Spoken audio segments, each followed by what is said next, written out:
only Wynnum problem that they've had, of course, has been the bruised ribs of international centre Gene Miles. He was on the receiving end of a crunching tackle from fellow Test centre Mal Meninga in the major semi-final just 2 weeks ago. That was one of the many big hits that Meninga's made in the last few weeks. He certainly hit his straps last week in the preliminary final, and he's one of the key men today for Southern Suburbs in this. But he did do a big job on Gene Miles. Yes, and there was nothing illegal about, or there hasn't been about Big Mal's play. Magpies have been keeping an anxious eye on the fitness of second rower Kelvin Kerr. He suffered a gash above the left eye in last week's preliminary final against Valleys. It required 17 stitches, but he's finally come through and has been past fit to play. The state lock forward Bob Linder, Mick, one of the most exciting prospects in this state at the moment. He's resuming after a back injury, and no doubt he'll be a welcome addition to the ranks of now. Put down by Peter Jackson. This is Warren Green, who had that nice run for Wynnum a couple of minutes ago. David Green is dummy half. No points on the board as yet at Lang Park. Dawes across over there to the front rower Coyne. Coyne still going up over the quarter line before the South defence takes a hold of it.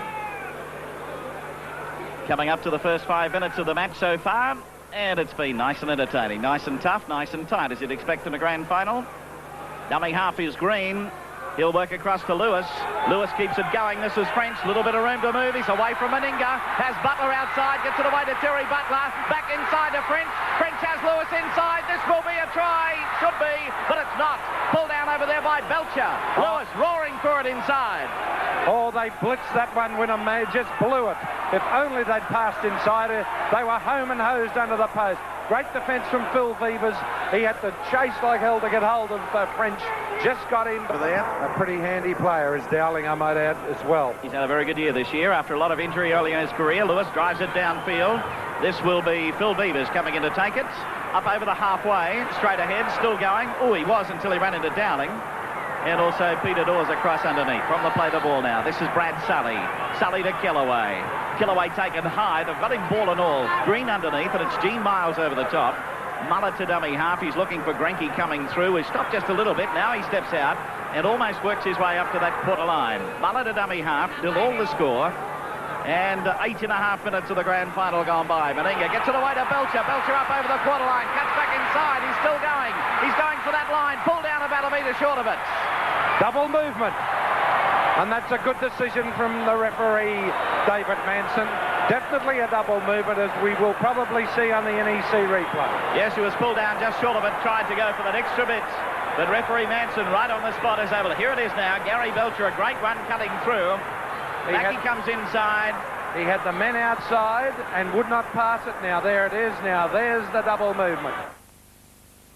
Well, as if by design, during that commercial break, after Wynnum-Manly had taken the penalty for the double movement, it was the magic of Lewis on the blind side, turning it inside to the lock forward, Ian French, for Wynnum-Manly, and then backing up on the outside as Warren Green, and Wynnum-Manly grabbed first points in the Brisbane Grand Final. The attempted conversion was unsuccessful. As we go back to Lang Park, it's 4-0 in favour of Wynnum-Manly. I can assure you, Billy Boy. Peter Jackson dives on it at the back of the scrum. So it's Sully. Coming through is Gary Belcher. Belcher's away up over the quarter line. He's being chased by Lewis. Lewis ankle taps him, but he doesn't get him. French will get him. French pulls him down. 20 metres inside Wynnum-Manly territory. That was a good run from Belcher. He's one of the unsung young heroes. 7/8 of the crowd is Wynnum. Here's a kick by Meninga. Let's have a look at it. It's there. And Kerr also became involved in the tackle. Gene Miles. Big Gino up over halfway. Still going. Oh, it's picked up beautifully this time by Green. Green back inside to David Green, and David Green will score underneath the post. Beautifully picked up there by Mel Green, the second rower.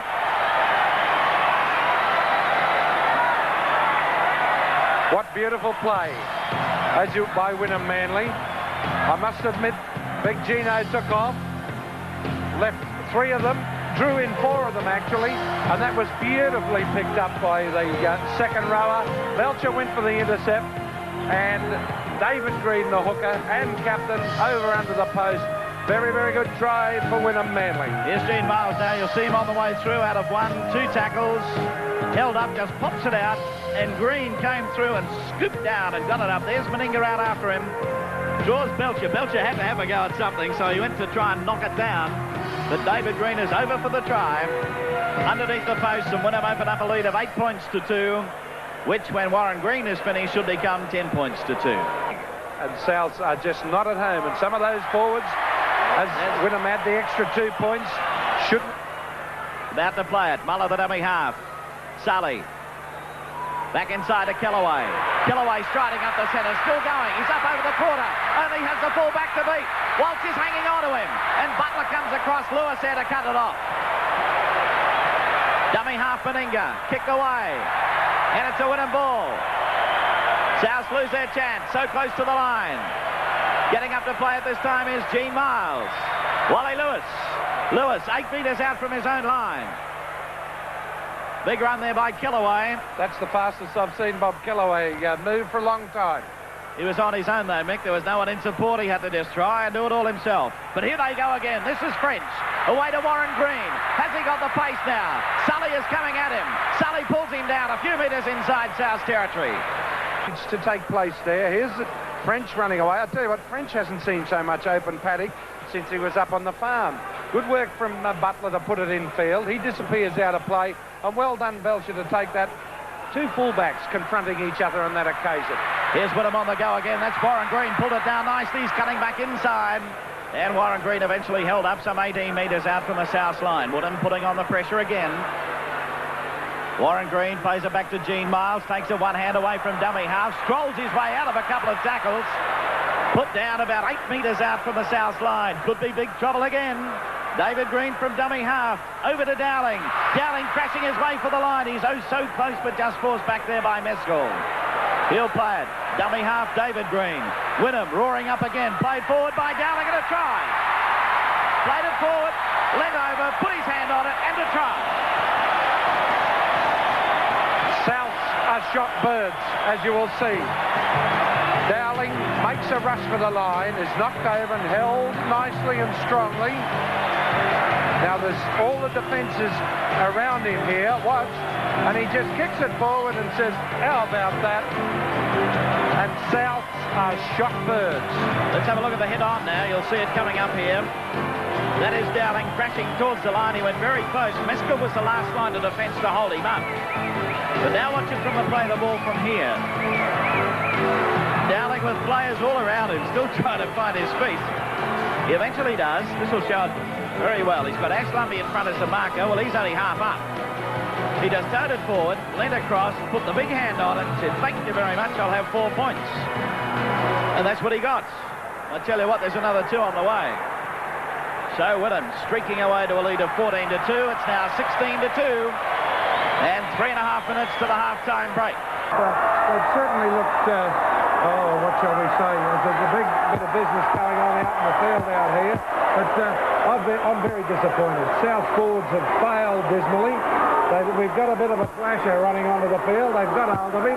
But very hard to concentrate with all this business going on. Sounds a bit suspect, Michael. Yes. I'm also disappointed with Wayne Bennett. He had his opportunity to change a few of those forwards very early in the match. Picked up the ball, or it was passed to him, and he just idled down there. And some of the defence was really pathetic by the Southern Setters. I tell you what, there's plenty of action out there. They're giving that bloke one hell of a hiding, I think, Bill. Oh, no, there's a couple of others who've jumped the fence, and they're into it now, too. Against a man out there this afternoon. Halverson will remember this game. David Green floating it, Dowling kicking it across field. It's still okay. Brian Walsh will pick it up, and this will be a gift try. Walsh in for an absolute gift of a try. Have a look on the replay at the defence pattern of South. Now, that was the only defence. There's just no one there. There is no one there except the winger. And actually, he came very late. I tell you what, they're all having a bit of a sleep in the grandstand. Now, if you watch this, it's a big, long, loose pass. Dowling sees he can't get a hold of it, so he bangs it across field. So it comes across to Walsh. There's Meninga, but it's too late now. Walsh is gone. There he is. And Sully's there very, very late on the scene. But it was Dowling summing it up pretty well. There's no one in the world who could pull it down, so he decided, bang, I'll give it a whack, attempting to convert the try. It's away to the right-hand side of the uprights. So at this stage, we're just coming into 4 minutes of play in the second half. There's Morris, the coach of Wynnum-Manly. Should field the quarter line. Walsh is dummy half. This is Lewis. Running it out. But the tackle coming in from Kerr. Quickly away from dummy half. David Green back inside to Kajewski. David Green, dummy half. Lewis. Miles. Miles. Over to French. This is Trouble. Over the halfway. Terry Butler outside. Beavers has a go. Now to Butler. Butler's on his own. He cuts back inside. He's looking for support. French is back onto his feet, and French is going to score in the corner.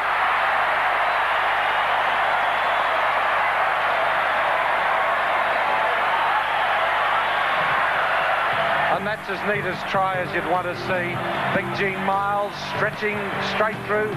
I'd already nominated that they were going to be out there. Mal Meninga wasn't home. Hubie Abbott wasn't home again. Tell you what, they've gone walkabout. Beavers had to come in. That leaves Butler with plenty of room to move. He wrong puts Ash Lumbie and then gives it to the man who's got up off the ground, Brett French, who's round and over. Well, I tell you what, Mick, I had to look twice. I thought it was French first up, and I thought it couldn't be. He'd been knocked to the ground, and that'll give you an idea of how much time Butler had to go, because there's French, and he's well and truly put to the ground in the tackle. So Butler says, I'll have a bit of a run now. Gary Belcher said, where in the world are you going to go? Butler cuts back that way, and blow me down, here's French on the way. Brett French powering across for the try. Lumbie dives at him at the end, but it's too late. It's all over. And Wynnum-Manly in for another one and have a lead of 24 points to 2. Great football, Wynnum-Manly. Wally Lewis, the long one to that man Walsh. I told you he could play great football. Butler hardly touched his fingers and he shot it back inside to that man Wally. And there's Big Gino, who's been following Wall all this year. And it's borne fruit again. Here's Brian Walsh coming into it again. Sends a pass outside to Terry Butler. Butler back inside. There's Lewis crunching into the tackle coming in from Linda and Muller. Then away to Gene Miles. Tackled by Sully on the line, but he broke out of that one. And is in for yet another try. It's try number 6 for Wynnum-Manly. And they're racking up a cricket score. It's 28-2. That's the way it goes. Here's a kick by Warren Green. Is there. And that is rubbing it in. 30 points to 2. Wynnum-Manly lead. Ian French has left the field for Wynnum-Manly. Breaking through this time is Gary Belcher. He's been doing it all day. He's up over the quarter line. Walsh goes high, knocks the ball out of his hands, and Lewis will dive on top of it. So with French going from the field, young Morgan is on. Here's the replay. And Belcher, who's worked his tail off today for Southern Suburbs, is knocked by Walsh. Wally was just running along and cleans it up nicely. As we see Big Gene Miles giving it out to Brad Morgan. Brad Morgan is on, and that means that he'll go to fullback, of course, and Ryan Walsh will come into the lock forward position. By the way, for our Sydney viewers, I might remember Lionel Morgan, a winger for Queensland who played for Australia. That's his son out there in Brad Morgan. He's played a few A-grade games this year. He's pretty light, Mick, but he'll come along fairly well, I think. Oh, he's a good, classy footballer, but yes, his stats are a little bit against him. He's got to put on a bit of weight. Back inside this time to Peter Dawes. Dawes breaking away. He's looking for Kajewski, who cuts back inside. Kajewski motors onto it. It goes around the corner. Kerr misses it. Rolling on the ground. Picked up by David Green. Play on with another 6 tackles. Green running right across field and eventually put over right in front of the goal post and only about 8 metres out. Dummy half this time is Coyne. Running at will, Wynnum-Manly. Walsh stepping around, still trying. Oh, it's going to be lost over there by Coyne. Lost by Coyne, but that's going to be he was held back. Penalty. Yes, and 2 more points. Actually, if I was Wally, I think I'd be taking a quick tap and putting 4 more points on the board, because South don't seem to have the defence to hold them out anywhere. But he's going to give his team a bit of a spell. And yes. No, he's going to take the tap, puts his head down and dives for the line. Can he get it down? Yes, he can. He's got it down. That's a try. Wynnum in for another one. 34 points to 2. Well, he wasn't giving it, as you see on the replay. Now, watch Green. He walks in and puts his hands up in the air, but he's not saying anything. A pretty good ploy, and then away he goes. 3-1, and South still can't hold him out. Well, the head-on will give us a good idea of the battle he would have had to ground that ball. But he did it so quickly, the boys up there weren't quite with him. That's really rubbing it in, I think, that one, Michael. Yes, well, I thought he would go for that. I was quite surprised that it wasn't Lewis that took the ball, but David Green, the captain, said if Wally can do it in the interstate games or in the Australian games, I'll have a little go at it, and it worked in the club game.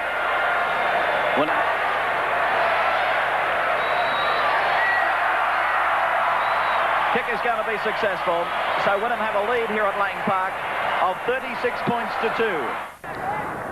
Well, while we're in that break, another try came to Wynnum-Manly. It came from this passage of play with Green, the second rower, allowed to stand and give the pass away to the halfback. And then Wally Lewis busts them wide open again. That takes them to 40 to 2. The try's been converted. It's 42 to 2 now as we take you back to Lang Park, and Wynnum-Manly looking for the half century. Which would be... There's Des Morris. Mal Green has left the field and Wayne Bullock is on for Wynnum-Manly. There is Morris.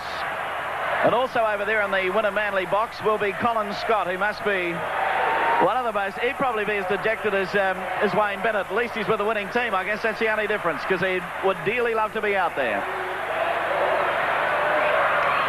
So at Lang Park, there's 8.5 minutes to go. That's Bullock. Replacement player for Mal Green, the second rower. Mick, you have a player of the match to work out here too. $200 worth of Canterbury gear. And also from NEC, a System 21 stereo, and the very best of luck. Thank you very much, Bill. The unfortunate thing is, Mick, the first time our grand final has gone live to Sydney, and the folks have to be struck with this. However, so it's Dawes over to Lewis. Lewis outside to Morgan. There's the gap. He's up over the halfway. He's on his own. Got away from Belcher's tackle. He starts to go again. He's up over the quarter line. He's pulled down just inside that quarter. I don't know how he got through. Well, the break was there initially. This is Bullock. He shouldn't have got as far as he did. Yes, but we've been saying that all afternoon. It's because he's not being tackled by anybody. So this is Lewis. Long one over there to Brett French. French cutting back inside. Picked up by Bob Linder in the tackle. So it's Sully back to Mescal, back to Sully. Sully setting sail up the centre. Tackler over there will be Gary Coyne. This is Ash Lumbey. Well, Mick, normally at this stage I'd ask you to give a resume, but I don't think there's a great deal to tell. The scoreboard says it all. And I think if you've been watching the game all afternoon, you would know that positional play was non-existent by the South players, and they didn't want to tackle anybody. That's Bob Linder putting a little kick. Is this going to be South's try? There's 2.5 minutes remaining. Linder pulled down short of the line. He can't get over. Just short of it. He'll get up to play it. Can this be the elusive try they're after? No, Peter Jackson. You won't get through there, my boy. Getting up to play it. Final tackle. So back to Bruce Harry. Harry, a big long one. Ash Lumbey takes it. He gets it around the corner to Meninga. Meninga gets it away to Abbott. Abbott's going for the line. Tackled by Walsh, but he's in for the try. So South getting in with 1 minute and 42 remaining in the match. As you'll see on the replay, ball is thrown long and wide. Ash Lumbey to Big Mal. Mal throws a wild one over the top. I tell you what, Abbott did. He nearly put that one down too, and there wasn't anybody around. And a consolation 4-pointer to Southern Suburbs. There's Bruce Harry right up over the top. Now Ash Lumbey will pull it down. Whoop, down it comes. Over to Mal Meninga. Meninga will take the tackle of Gene Miles. And over to Hubie Abbott, who juggled it a bit. Went for the line. Brian Walsh was there. Tackled by Walsh, but he was able to dive over and score the try. Meninga attempting to convert. He's spot on line. Beautiful kick from the touchline. Makes it 42 points to 8. And we're into the final minute of play. So the one lone try. 8 tries to 1. Kick off. Peter Jackson not even worried about the game. He had his back to that ball when Lewis kicked it off. In by Sully. Takes it out. Crossover there to Belcher. He's tackled. Put down about 10 metres out from his own line. Crowd starting to pour onto the field already. It hasn't finished. But it's all over now. That's it. Wynnum-Manly convincing winners of the 1984 Grand Final. They've taken it out by 42 points to 8. And somewhere out there, Michael, is it? There it is from Brisbane, the Grand Final of the Winfield Cup Premiership there, won today by the Wynnum-Manly side with 8 tries, 42 points to 8. Our commentators were Billy J. Smith and Mick Vivers. I'm Ray Warren. I trust you've enjoyed Rugby League in 1984.